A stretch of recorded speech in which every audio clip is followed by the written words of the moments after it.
우리 성경 봉독 드리겠습니다. 요한계시록 1장 1절에서부터 우리 8절까지 말씀 합독으로 드리겠습니다.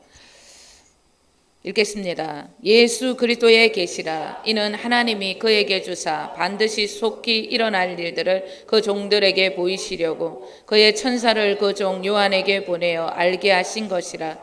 요한은 하나님의 말씀과 예수 그리스도의 증거 곧 자기가 본 것을 다 증언하였느니라. 이 예언의 말씀을 읽는 자와 듣는 자와 그 가운데 기록한 것을 지키는 자는 복이 있나니 때가 가까움이라. 요한은 아시아에 있는 7 교회에 편지하노니 이제도 계시고 전에도 계시고 장차 오실 이와 그의 보좌 앞에 있는 7 영과 또 충성된 증인으로 죽은 자들 가운데서 먼저 나시고 땅의 임금들의 머리가 되신 예수 그리스도로 말미암아 은혜와 평강이 너희에게 있기를 원하노라. 우리를 사랑하사 그의 피로 우리 죄에서 우리를 해방하시고 그의 아버지 하나님을 위하여 우리를 나라와 제사장으로 삼으신 그에게 영광과 능력이 세세토록 있기를 원하노라. 아멘. 볼지어다 그가 구름을 타고 오시리라. 각 사람의 눈이 그를 보겠고 그를 찌른 자들도 볼 것이요 땅에 있는 모든 족속이 그로 말미암아 애곡하리니 그리하리라. 아멘. 주 하나님이 이르시되 나는 알파와 오메가라. 이제도 있고 전에도 있었고 장차 올 자요 전능한 자라 하시더라. 아멘. 성경의 시작이죠. 창세기 1장 1절에서부터 마지막 요한계시록 22장 21절까지의 모든 말씀의 주제, 성경의 모든 핵심은 예수 그리스도 있습니다. 1500년 동안 440여 명의 제자들을 통하여서 하나님이 그들을 통하여서 우리에게 이 땅의 인류에게 전하고자 했던 주제, 그 중심이 바로 예수 그리스도, 구원자 되시는 그분을 믿어라. 그분을 통하여서 온 인류에 구원이 왔다는 그런 기쁜 소식입니다. 저번 주 우리가 언급했던 창세기 30장의 말씀입니다. 이스라엘 백성들의 믿음의 조상님, 믿음의 조상님은 아브라함, 이삭, 야곱을 뜻하는 거예요. 그 야곱 조상님이 하나님의 부르심을 위한 강야 유학길을 떠납니다. 외삼촌 집으로 이렇게 가게 되었는데 그 삼촌 집에서 얼마나 혹독한 훈련을 받았던지 20년의 시간 동안 10번의 사기를 당하는 모진 고난의 시간, 강야 훈련의 시간을 거칩니다. 그런 어느 날 하나님께서 그에게 이제는 품삯을 챙길 때가 되었다는 신호를 주심으로 삼촌 나반에게 이제부터 저의 품삯을 좀 챙겨주십시오. 그렇게 건의를 합니다. 삼촌은 참으로 저로 인해서 많은 재산을 얻게 되었고 큰 부자가 되지 않았습니까? 그러니까 이제부터는 저에게도 품삯을 좀 주십시오. 아, 삼촌이 너무 좋다. 좋은 생각이다. 그러면 그 품삯을 어떻게 줄까? 네가 한번 정해봐라. 그렇게 말을 하니까 라반에게, 삼촌에게 야곱이 하나님께 계시를 받은 거예요. 염소와 양떼들에게 태어나는 새끼 중에 무늬가 있고 점이 있고 아롱진 것들이 태어나면 그것을 저의 품삯으로 주십시오. 그렇게 건의를 합니다. 아, 참 좋다. 그렇게 하거라. 그러나 라반 삼촌은 아주 못된 사기꾼입니다. 20년 동안 10번의 사기를 쳤다는 것은 2년에 한 번씩 뒤통수로 맞았다는 거예요. 그런 사람이 무슨 품삯을 주겠냐는 겁니다. 하나님과 야곱도 다 알고 있었어요. 그러나 하나님의 계시가 왔다는 거예요. 이제는 그런 믿음이 되었다는 것입니다. 야곱이 그렇게 품삯을 달라고 이야기를 하니까 그 사기꾼 삼촌이 무늬가 있고 점이 있고 아롱진 모든 염소와 양떼들을 전부 다 가지고 사흘길 되는 자기 아들의 농장으로 전부 다 갖다 줘버립니다. 그러니까 야곱이 가지고 있는 그런 양떼와 염소떼에게는 점 있고 아롱진 무늬가 있는 양과 염소가 한 마리도 없었어요. 그러나 하나님께서 무늬가 있고 아롱지고 점이 있는 것은 전부 네 것이다. 그렇게 말씀하셨기 때문에 그 하나님이 말씀하신 모든 말씀은 능치 못하심이 없는 말씀이므로 반드시 그 일은 역사하게 되어 있는 것입니다.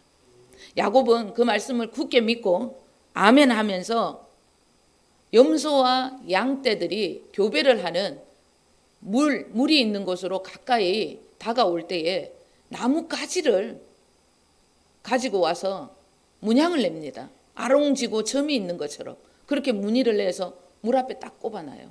그러면 물에 비치는 그 나무 가지를 보면서 염소와 양떼들이 와서 교배를 하면 점이 있고 아롱진 그릇 새끼들이 나오는 거예요. 얼마나 야곱이 지혜로웠는지 건강한 놈들이 올 때만 그렇게 하는 거예요.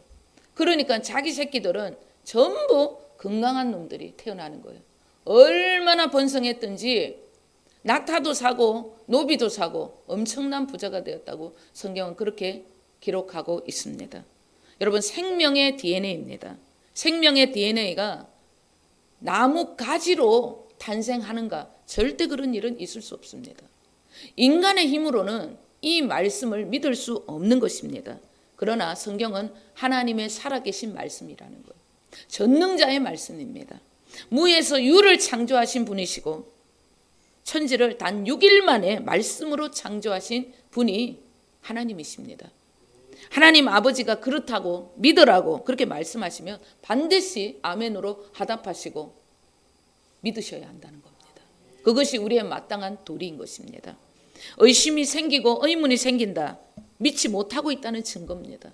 이런 말씀을 듣는데도 내 안에서 아멘이라는 강한 외침이 내 안에서 울려 퍼지지 않으면 아직까지 그것은 믿음이 없다는 얘기예요.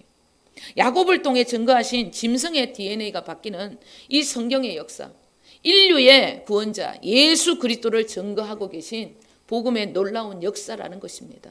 성경은 틀림없이 모든 선지자의 그리고 믿음의 조상임의 글에도 예수 그리스도를 증거하고 있다는 거예요.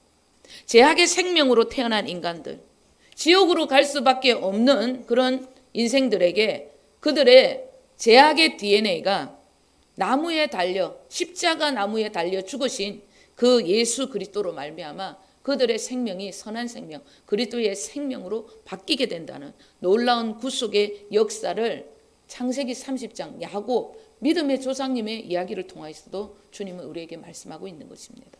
성경의 시작 창세기부터 마지막 요한계시록 22장 21절까지의 말씀의 주제이자 모든 중심은 예수 그리스도십니다.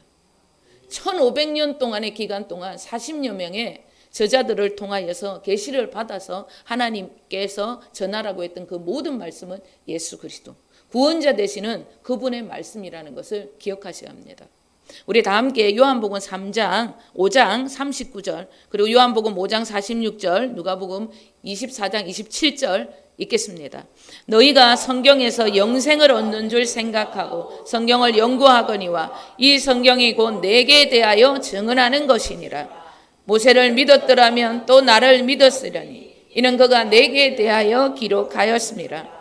이에 모세와 모든 선지자의 글로 시작하여 모든 성경에 쓴 바 자기에 관한 것을 자세히 설명하시니라.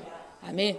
여러분, 모든 성경은 예수 그리스도를 증언하는 글이다. 그렇게 말씀하고 있습니다. 뿐만 아니라 구약의 모세 선지자도 모든 선지자들도 구원자로 오신 그리스도 예수님을 증거하고 있다. 그렇게 말씀하고 있는 것입니다.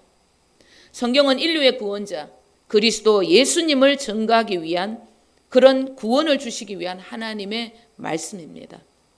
성경의 주제 중심 인류의 구원자로 오신 예수 그리스도 그분의 이야기라는 것을 반드시 기억하셔야 하는 것입니다.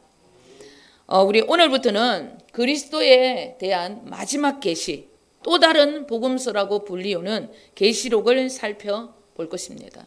제가 이제 창세기를 할까 계시록을 할까 고민하다가 내가 좀 계시록을 꺼려하고 있구나라는 것을 발견했어요. 종말론적 이상한 교인들과 그리고 신천지 또 하나님의 교회 많은 이단들을 통해서 왜곡된 그 계시록 그것을 제가 풀까 봐서 오해와 또 나도 잘못된 해석으로 인해서 또 염려하고 있었다는 것이 비춰졌습니다. 그래서 제가 이거 계시록을 해야 되겠구나 그런 생각이 언뜻 들었어요. 물론 주님의 인도하심이겠죠. 계시록의 저자는 12사도 중에 요한 사도라고 그렇게 알려져 있습니다. 그러나 대부분 신학자들은 요한이 아니다 그렇게 결론 짓고 있습니다. 왜냐하면 요한복음과 요한일서 그것은 서신서들을 보면 요한 계시록의 문체와 너무 다르다는 거예요. 그래서 이 계시록이 당시 율법과 헬라어에 능통했던 요한의 이름을 가진 어떤 지도자, 유능한 자, 사도 요한이 아니라 장로 요한일 가능성이 많다는 그런 결론을 내리고 있습니다. 그러나 저자는 절대 중요하지 않습니다. 왜? 성경의 진짜 저자는 성령님이시기 때문입니다. 학자들의 그런 논쟁에는 우리는 조금도 신경 쓸 필요가 없다는 것도 아셔야 합니다. 핵심이 무엇인지 그것을 우리는 내 마음에 새기고 오직 예수 그리스도 그분께만 집중하면 되는 거예요. 마태, 마가, 누가, 요한복음을 넘어서 계시록을 또 다른 복음서라고 하는 이유는 이 마지막 때에 알아야 하는 예수 그리스도의 이야기이기 때문입니다. 이 계시록은 더 깊이 그리스도를 알기 원하는 복음서로 접근을 해야 하는 것입니다. 신령한 영적인 어떤 지도자들이 풀어야 하는 예언서로 접근을 하게 되면 많은 오해와 문제점으로 이상한 일들이 벌어지기 시작합니다. 상징적인 어떤 계시를 가지고 와서 666을 풀어야 한다. 짐승이란, 음녀란, 그리고 두 정인이란, 그리고 신천지가 그렇게 외치고 있는 14만 4천 명의 숫자는 무엇인가? 이런 식의 접근을 하게 되면 이단적이고 종말론적인 미혹된 신앙인이 될 수 있는 것입니다. 이런 식의 접근 때문에 1992년 사회적으로 엄청난 문제를 일으켰던 다윗 선교회 같은 종말론적인 신앙인들이 생기게 되는 것입니다. 신천지와 같은 이단의 많은 교인들이 빠져버린 이유도 이 상징적인 성경의 해석 때문이라는 거예요. 계시록 11장에 나오는 마지막 때에 두 정인이 나오는데 하늘의 근세가 이 두 정인에게 임해져서 1260일 동안 이들이 예언을 합니다. 그 두 정인 중에 하나가 이만이라고 신천지는 그렇게 주장을 하고 있는 것입니다. 목숨 걸고 얘기하는데 절대 아닙니다. 이 두 정인이 누구인지 많은 성경학회와 그리고 많은 신학자들도 아직 결론을 내리지 못하고 있습니다. 그리고 몰라도 되는 것입니다. 계시록은 마지막 때 주신 복음서라는 말씀을 내 신비에 새기시고 이 계시록의 주제와 핵심도 오직 예수 그리스도시다. 그럼 계시록에서는 우리 이 예수님을 어떻게 표현하고 나타내고 있는가? 복음의 비밀 더 깊은 단계로 들어가야겠다는 이런 마음으로 계시록을 가까이 하시면 되는 것이에요. 제가 창세기를 묵상하다가 계시록으로 넘어갔는데 이런 생각이 들었습니다. 영으로 깨달아졌어요. 깊이. 하나님이 이 세상을 시작하셨고 또 이 세상을 끝내신다는 그 약속은 틀림없다는 거예요. 반드시 종말은 온다는 겁니다. 그리고 이 마지막 이 계시록을 통하여서 이 종말의 때에 누가 건짐을 받는가? 오직 예수 그리스도 그분의 이름으로 살아가는 그분을 모신 자들만이 주님과 함께 구름 타고 올라간다는 것. 그것이 계시록의 마지막 이야기더라고요. 시작과 끝 전부 하나님이 정하셨으니까 종말도 올 수밖에 없는 것입니다. 시작이 있으니까 끝이 있는 거예요. 그래서 성경에 주님은 자신을 시작과 끝이라고 알파와 오메가라고 내가 창세기고 내가 계시록이다. 그렇게 말씀을 하신 것입니다. 우리가 생각하는 종말, 그 종말은 끝이 아니라는 것도 아셔야 합니다.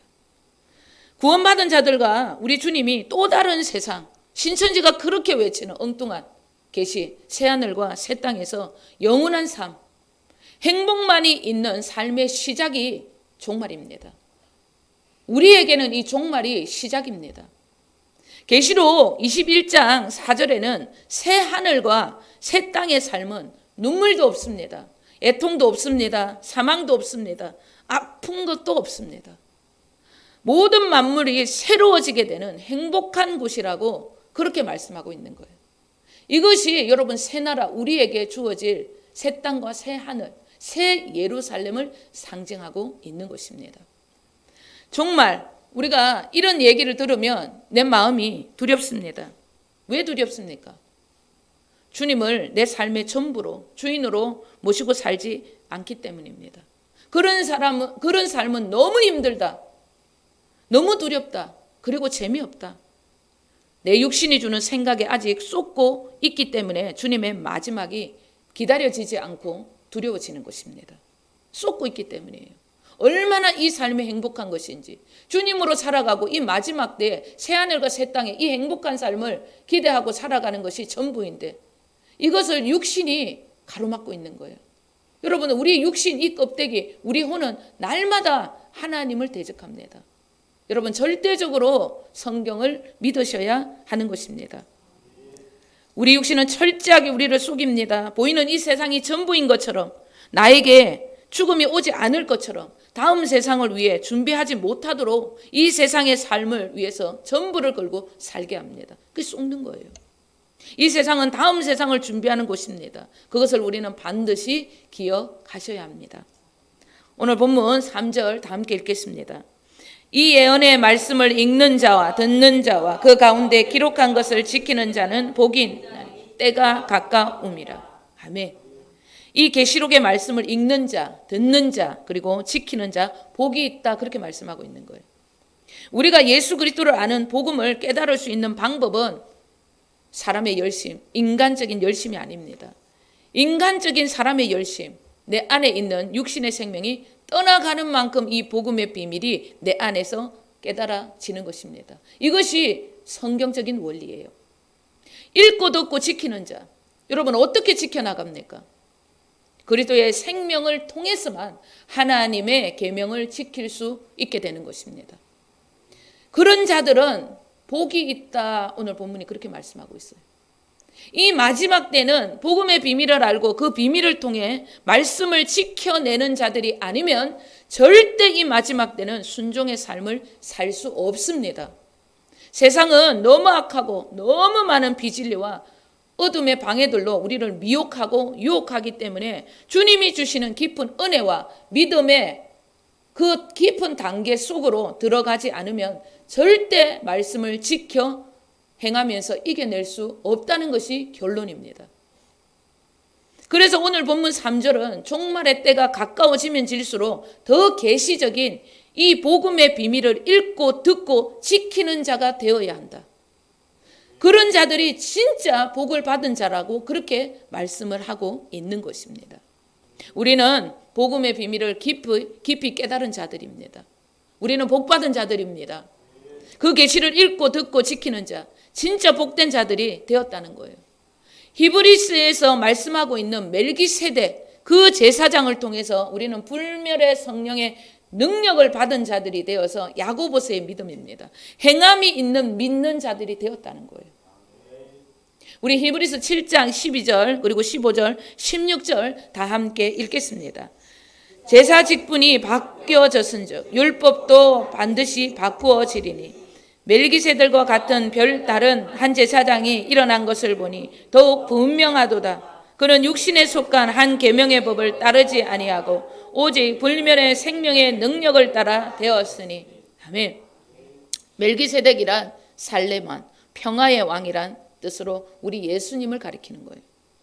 예수님이 인간의 구원을 위해 희생 제사를 드린 제사장이 되셨으므로 우리는 육신을 통한 구약의 계명의 법이 아닌 불멸의 성령의 능력을 따라 하나님의 말씀을 지키는 자가 될 수 있다는 거예요. 이 불멸의 생명의 능력이란 로마서 8장이 말씀하고 있는 예수 안에 있는 생명의 성령의 법과 같은 말씀이에요. 이 말씀은 예레미야 선지자 그리고 에스겔 선지자가 기록했던 것과 같은 것인데 우리의 생각과 마음에 하나님의 법이 기록되어서 당신의 말씀을 지켜 행하게 하시겠다는 새 언약을 뜻하는 말씀이에요. 사실 이런 법을 아는 자들, 이 복음의 비밀을 아는 자들이 되셔야만이 계시록의 비밀, 예수 그리스도에 관한 마지막 비밀까지 성경적으로 깨달을 수 있게 되는 것입니다. 이 복음의 비밀을 깨달지 못하고 계시록을 푸는 것은 여러분 불법을 행할 수 있고 그리고 종말론적인 신앙인이 될 수 있습니다. 그래서 반드시 이 복음의 비밀을 깨닫고 우리는 히브리서를 통하여서 야고보서의 믿음을 가졌기 때문에 이 야고보서의 믿음이 아니면 절대 이 계시록의 그리스도를 우리는 알 수가 없다는 것도 분명하게 깨달으셔야 합니다. 인류의 구원을 위해 육으로 오신 예수님, 영으로 오신 그 예수님, 그리고 다시 오실 예수님, 이 재림주를 성경적으로 기다릴 수 있게 되는 것입니다. 복음의 비밀을 아는 자들이 이 재림주를 여러분 분명하게 깨달을 수 있게 된다는 뜻입니다. 복음의 비밀을 알지 못하고 계시록을 읽고 듣고 지키려고 하니까 현실 세계와 동떨어진 미혹된 혼미한 신앙인이 되어서 잘못하면 자칫하면 이단에 빠지게 되는 것입니다. 그래서 이 계시록을 통한 이단들이 많이 생겨난 것입니다. 복음을 모르는데 오실 주님을 어떻게 기다립니까? 육으로 오신 예수님, 내 안에 영으로 오신 예수님을 알지 못하는데 어떻게 재림주를 기다려요? 세상은 악할 대로 악하고 너무나도 엄난한데 그런 세상에서 어떻게 여러분 구별되어 거룩하게 살아갑니까? 어떻게 세상과 여러분 구별되어서 신령한 산재물이 되어서 내가 살 수 있냐는 거예요. 그러니까 이 요한계시록에 빠져있는 이단들이 세상과 멀어지는 현실 세계와 동떨어져서 자기들끼리 뭉쳐서 그렇게 단체 생활을 하고 있는 것입니다. 그것이 주님을 기다리느냐 그렇게 쏟고 있는 거예요. 절대 그렇지 않습니다. 이 마지막 때의 주님 어떻게 우리를 데리러 오시는지 성경은 분명하게 말씀하고 있습니다. 우리 마태복음 24장 40절에서부터 42절 다 함께 읽겠습니다. 그때에 두 사람이 밭에 있음에 한 사람은 데려가고 한 사람은 버려둠을 당할 것이요 두 여자가 맷돌질을 하고 있음에 한 사람은 데려가고 한 사람은 버려둠을 당할 것이니라. 그러므로 깨어있으라. 어느 날에 너희 주가 임할런지 너희가 알지 못함이니라. 아멘. 주님 오실 날을 위해 가까이 깨어 있어야 하는데 그들이 마지막 때 어디 있냐는 거예요. 어떤 종교 집단이나 교회 공동체가 아니라는 거예요. 자기가 있어야 할 이 땅에서의 자기 생활 터전이라고 말씀하고 있는 거예요. 주님이 있으라고 한 자기의 생활 터전에서 주님을 모신 주님의 교회로 깨어 있으라는 말씀입니다. 그리고 꼭 성경에는 두 사람 중에 왜 한 사람만 데려가는가? 참 그것이 의문이에요. 왜 한 사람은 버리고 한 사람은 데려가시는가? 이 두 사람의 상징은 두 생명을 뜻하는 것입니다. 성경에는 항상 첫째 아들, 둘째 아들 그렇게 표현합니다. 둘째 아들에게 주님은 반드시 기업을 주는 거예요. 두 번째 생명을 말씀하는 것입니다. 육신의 생명과 그리스도의 생명을 뜻한다 그렇게 보시면 돼요. 주님을 기다리는 그 열심이 오실 주님을 기다리는 재림주를 기다리는 그 열심이 그리스도를 아는 복음을 아는 그리스도의 생명으로 말미암아 이 말씀을 지켜내는 복음을 아는 자가 아니면 두 번째 생명으로 주님의 말씀 그 계명을 지켜내는 자가 아니면 주님은 절대 그 사람을 데려갈 수 없다 그런 말씀이에요. 주님이 데려가시는 그 사람은 그리스도의 생명으로 하나님의 말씀을 지켜 행하는 자라는 뜻입니다. 복음을 아는 자, 그리스도 안에서 그분의 생명으로 살아가는 자들을 뜻하는 것입니다. 여러분, 그리스도 안에서 그리스도의 생명으로 복음의 비밀을 깨달아서 주님의 말씀을 지켜 행하는 자가 되셔야 하는 거예요. 내 힘과 내 열정, 인간적인 생각으로 주님의 말씀을 지켜 행하는 자는 절대 율법으로 살아가는 자들은 주님께서 데리고 갈 수 없다고 말씀하고 있는 것입니다. 우리 다 함께 7절 8절 본문 말씀 읽겠습니다. 볼지어다 그가 구름을 타고 오시리라. 각 사람의 눈이 그를 보겠고 그를 찌른 자들도 볼 것이요 땅에 있는 모든 족속이 그로 말미암아 애곡하리니 그러하리라. 아멘. 주 하나님이 이르시되 나는 알파와 오메가라. 이제도 있고 전에도 있었고 장차 올 자요 전능한 자라 하시더라. 아멘. 주님은 재림의 때에 구름을 타고 오신다고 분명하게 그렇게 말씀하고 있습니다. 그때는 주님을 배신하고 죽었던 자들의 부활도 있을 것이다 그렇게 말씀하고 있는 거예요. 그들도 주님을 본다. 이 말은 주님을 배신하고 주님을 멀리하고 주님을 부인했던 자들, 그리고 실제로 주님을 찌른 자들, 그러한 자들에게도 부활의 역사가 일어난다 그렇게 말씀하는데, 주님을 본다 이 말씀은 여러분 그들에게는 영생의 부활이 아닙니다. 이 마지막 때에 새하늘과 새 땅이 열릴 때는 주님께서 육신을 입고 천국을 간 것처럼 그런 놀라운 부활의 역사가 우리에게도 일어나는 거예요. 그러나 예수를 부인하고 주님을 찌르고 주님을 업신여긴 자들은 영벌의 부활의 역사가 그들에게도 일어난다는 거예요. 이거는 여러분 심판의 부활입니다. 그러나 우리는 예수 그리스도를 알고 그분을 모시고 그분을 기다린 자들에게는 반드시 주님 영생의 영원한 부활의 역사, 예수님처럼 완전한 부활의 영광이 나타난다 그렇게 말씀하고 있는 것입니다. 그들이 육의 옷을 완전한 예수님처럼 육의 옷을 입고 새하늘과 새 땅으로 입성을 하는 영생의 부활을 우리에게 주시겠다는 약속입니다. 이런 날 반드시 오게 된다고 그리 말씀하고 있습니다. 천지를 창조하신 시작이 있었다면 반드시 이런 마지막도 여러분 우리에게도 주어지는 것입니다. 그래서 주님은 당신이 시작과 끝이라고, 이제도 있었고 앞으로도 오실 그런 전능자라고 말씀하고 있는 것입니다. 재림주가 2000년 전부터 올 것이라고 하셨습니다. 그런데 아직 종말이 오지 않았다고 사람들은 이 말씀을 여러분 깊이 마음에 새기지 않습니다. 그러나 여러분 우리에게는 계시록의 종말 큰 그림만 주신 것이 아닙니다. 반드시 우리는 알아야 할 것이 개인적인 종말의 그림도 그릴 줄 아는 자들이 되셔야 한다는 거예요. 나의 인생의 종말이 오늘일지 내일일지 주님만이 아신다는 거예요.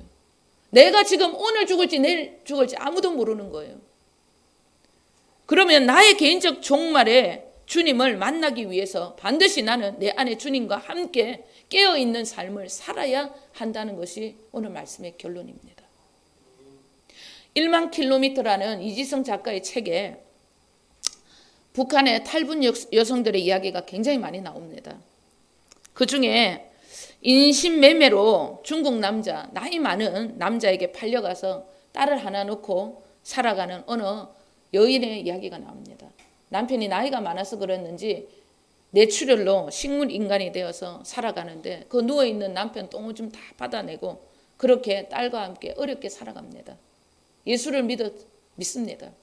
그런데 그 여인의 입술에는 찬양과 감사가 떠나지 않는다는 거예요. 그런데 어느 날 선교사님이 걱정을 하실까 봐 말을 하지 않고 죽기 직전에 이야기합니다. 간암이 와서 복수가 차고 여러분 살 수가 없는 그런 지경까지 이르렀어요. 배가 너무 고파서 탈출을 해가지고 인신매매단에 잡혀가지고 팔려간 여인이에요. 평생 그렇게 고달픈 인생을 살았습니다. 그런데 그 여인은 한 번도 원망과 불평을 하지 않았고 늘 감사하며 입에서 찬양이 넘쳐났다는 거예요. 복음을 알고 구원받은 것이 너무나 감사해서 죽는 것도 감사하다는 거예요. 내가 이 죄인이 천국 갈 수 있는데 뭐가 두렵겠냐는 거예요. 너무 감사하다는 얘기입니다.